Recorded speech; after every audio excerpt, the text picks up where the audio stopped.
probably the most convinced that I've ever been about the importance of history is when he says history is the great laboratory in the study of man and in the study of human beings.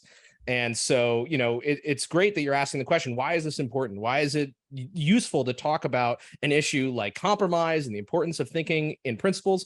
And I hope what we can demonstrate today is that abstract moral principles are not just floating, disconnected and disconnected from reality, but they have a real impact on people's lives in the here and now. And history is our means of understanding those principles, seeing those principles put into action and actually being able to see the results. So if we want to understand the world that we live in and the sort of struggles that we still face today in the political and philosophical realm, we have to study history. So that's why I like you said, it's easy to sell people on physical fitness. And I think of studying history, it's a form of mental fitness, to really train your mind to really think in terms of concretes and use those concretes to reach really powerful principles. They wouldn't be rights if they were up to a vote. Of course, I mean, sadly, the culture we live in is not quite fully aware of that.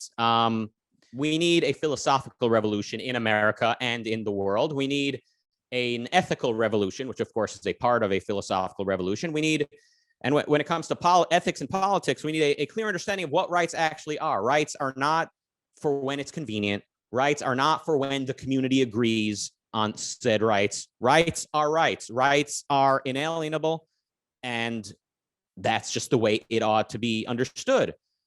Otherwise, they're not actually rights. Individuals have rights, and there are things no person or group may do to them without violating their rights. Huh? Where'd that come from?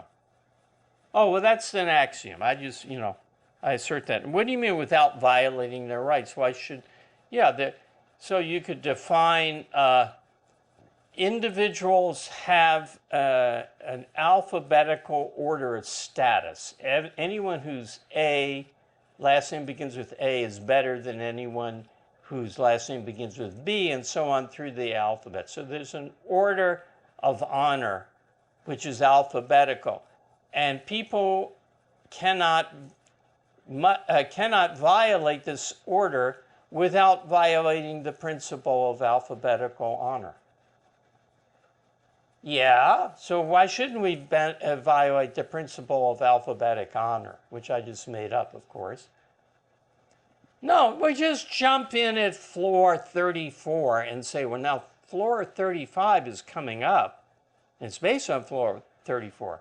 So not only does he launch into rights without any foundation for what rights are. And not that having a larger number of children, replacing your genes is actually the human goal, where the idea is we're just robots driven around by genes that are trying to replicate genes. And if that's true, then the goal of certain chains of nucleotides is to reproduce those chains of nucleotides. Who the hell said it's a good thing to be done in the first place? Or another way to put it is, okay, a sexual process, look, all of us got here through a sexual process, and our species got the way we got through natural and sexual pressures and random mutation and genetic drift.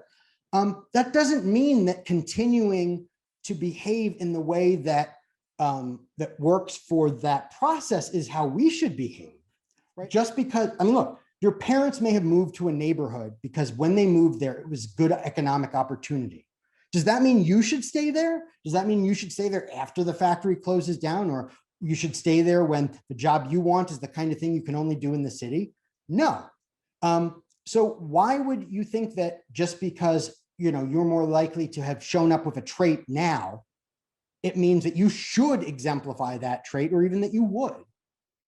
Check your vision and desire, right? Check your passion. Check your motivation before you start. If it's more about what other people will think about it, what I will think about, what other people think about, the prestige, the success, the money, the outcome, you're not driven by the type of fuel that fuels success and happiness. True success. So it's like I want to run the race every day because I enjoy the running, and right. If I win, awesome. If not, and if you don't like the running, go find a different thing that you enjoy. because you have to show up every day. It's not easy to show up every day.